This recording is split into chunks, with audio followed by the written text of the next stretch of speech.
สวัสดีค่ะพ่อแม่พี่น้องสวัสดีFCทุกท่านเนาะค่ะกลับมาพบมาพอกับเจตาพารวยคือเก่าค่ะในทางช่อง YouTube คลิปนี้เจตาก็จะว่างแนวทางของลาวพัฒนาค่ะมื้อนี้วันที่2ค่ะเป็นวันจันทร์ลาวพัฒนาออก20:30ค่ะ FC พี่น้องปองป่ายทุกท่านเห็นอยู่นี่ประวัติของมาดามคำนวณค่ะ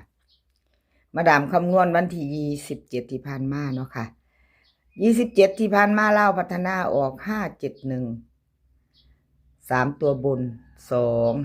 25ล่างเนาะค่ะของมาดามคำนวณเพิ่นเข้าไป3เพิ่นเข้าไป5ค่ะวิ่งลูด2ตัวเข้าไป5นี่ก็มาทั้งบนทั้งล่างเนาะค่ะพี่น้องกับขอโทษขออภัย FC 2ตัวของมาดามคำนวณบ่เข้าเนาะค่ะดารามาดามคนสวยรวยน้ำใจ2ตัวบ่มาเนาะพี่น้องบ่เป็นหยังค่ะเฮามาตามต่อไปใหม่เนาะเบิ่งประวัติอีกจักงวดหนึ่งเนาะค่ะพี่น้อง25หลุดไปเลขทุกตัวเอามาวางเพื่อเป็นแนวทางโปรดใช้วิจารณญาณในการรับชมเป็นอย่างสูงค่ะเป็นเพียงแนวทางเนาะค่ะพี่น้องมือใหม่แล้วค่ะมือใหม่แล้วเฮามาลุ้นใหม่ไปต่อกับมาดามคำนวณไปต่อเนาะค่ะFC มาดามคำนวณเตรียมแคปหน้าจอเด้อค่ะใครจะไปต่อกับมาดามคนสวยรวยนำใจเนาะค่ะวิ่งรูดเพิ่นให้มาค่ะเล่ามื้อนี้วิ่งรูด8กับ0ค่ะ8กับ0 2ตัว4หางค่ะ4868 4060เบิ้ลค่ะ8800 3ตัวค่ะ3หาง840 860 880ค่ะมาดามคำนวณล่อง8เด้อค่ะเด่น0วิ่งลูดเพิ่นเด่น0ตัวเดียวค่ะที่เพิ่นวงกลมให้เพิ่นเด่น2หาง2ตัวค่ะ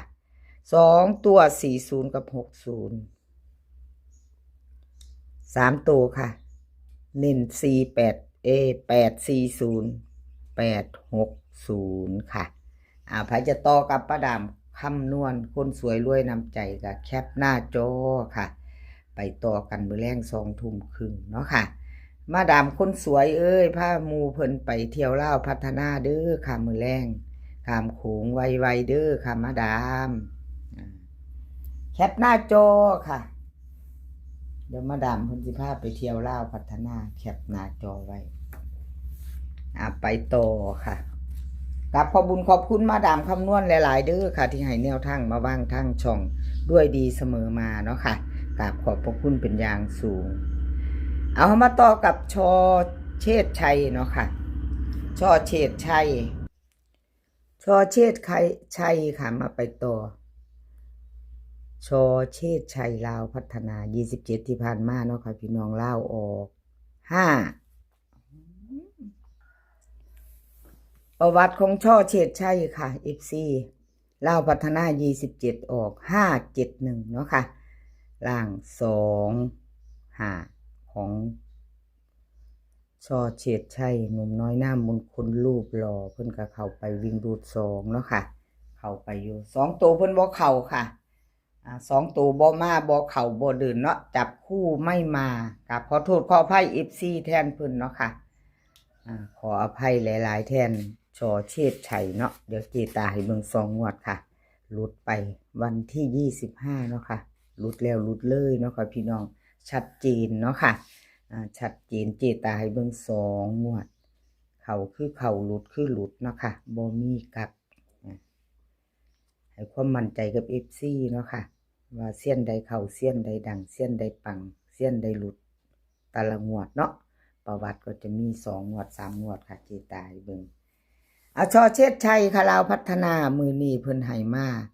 วิ่งรูด7กับ9ค่ะ2ตัว4หาง7393 7595ค่ะเบิ้ล77กับ99 3ตัว3หางค่ะ73 793 795 779ค่ะ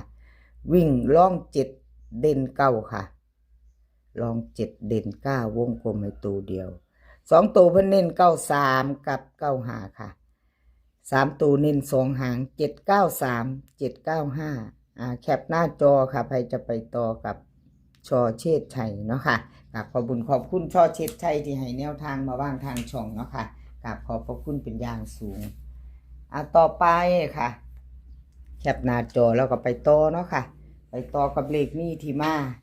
คลิปนี้ซีเซียนดังคือเก่าค่ะมาดามคำนวณช่อเชษชัยเลขมีที่มาเลขรับนางฟ้าค่ะซีเซียนดังไผอยู่ในใจก็เตรียมแคปหน้าจอเนาะค่ะรับชมรับฟังไปน้ำกันพิจารณาไปน้ำกันเนาะค่ะเลขมีที่มาค่ะลาวพัฒนาวันที่27ค่ะประวัติของเลขมีที่มาเนาะ3ตัวลาวออก571ค่ะ3ตัวบน2ตัวล่างเพิ่นวิ่งรูดเขาตัวนึงค่ะเขา5กะมาทั้งบนทั้งล่างเนาะค่ะพี่น้อง2ตัวไม่มาเนาะค่ะจับคู่บ่เดินบ่เข้ากับขอโทษขออภัยแทนเลขมีที่มาเนาะค่ะ2งวดค่ะเจตาให้เบิ่งประวัติเพิ่นเอามาตามต่อมือนี้มือไม่ไปต่อเนาะค่ะวันจันทร์เป็นวันที่2มีนาเนาะค่ะเป็นงวดแรกของลาวพัฒนาแล้วก็เดือนใหม่เนาะพี่น้องเดือนใหม่มือใหม่ไปต่อค่ะลาวพัฒนาค่ะเลขมีที่มาวิ่งหลุดเลขมีที่มาให้มา9กับ0ค่ะ9กับ0 2ตัว4หางค่ะ95960506ค่ะเบิ้ล9900ค่ะต่อค่ะเลขมีที่มา2ตัว4หางค่ะ95960506ค่ะเบิ้ล99กับ00 3ตัว3หางค่ะ90590699วิ่งรูดเพิ่นเด่นทั้ง2ตัวเด้อค่ะ9กับ0วิ่งรูดวงกลมให้ทั้ง2ตัวเนาะค่ะ2ตัว2หางค่ะเพิ่นให้96กับ06ค่ะ3ตัวให้หางเดียว906ค่ะFC เลขมีที่มาใครจะตามต่อแคปหน้าจอค่ะแคปหน้าจอไว้พิจารณาเนาะค่ะกับขอบคุณขอบคุณเลขมีที่มาที่ให้แนวทางมาวางทางช่องเจตาด้วยดีเสมอมาเนาะค่ะเพิ่นก็ให้มาตลอดเนาะกับขอบพระคุณเป็นอย่างสูงเอาไปต่อค่ะไปต่อกับเลขรับนางฟ้า FC เลขรับนางฟ้าเป็นจังใดเนาะค่ะกับขอโทษขออภัยแทนเพิ่นเนาะค่ะเนาะหลุดแล้วหลุดเลยวันที่27ที่ผ่านมาค่ะลาวพัฒนาออก571 3ตัวบน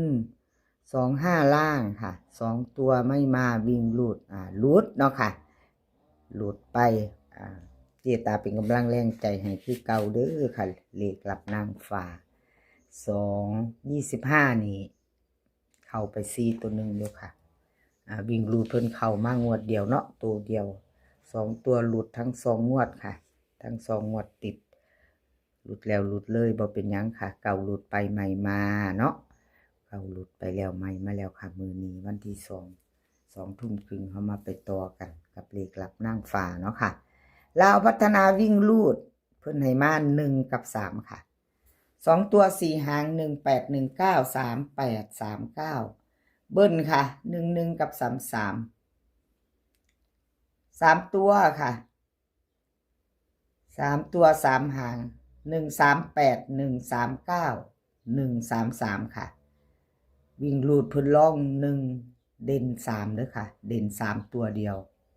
วงกลมให้ตัวเดียววิ่งลูดซ้ายวิ่งซ้ายลูดค่ะเลขรับนางฟ้า2ตัวค่ะ38กับ39เพิ่นเน้นให้2หางเนาะค่ะ3ตัวเน้น2หางค่ะ138 139ใครจะไปต่อกับเลขรับนางฟ้าแคปหน้าจอไว้เนาะค่ะแคปไว้ลุ้นกันมื้อแรงอะไรก็เกิดขึ้นได้เนาะค่ะพี่น้องเลขทุกตัวเอามาวางเพื่อเป็นแนวทางโปรดใช้วิจารณญาณในการรับชมเป็นอย่างสูงค่ะรับชมรับฟังเป็นเพียงแนวทาง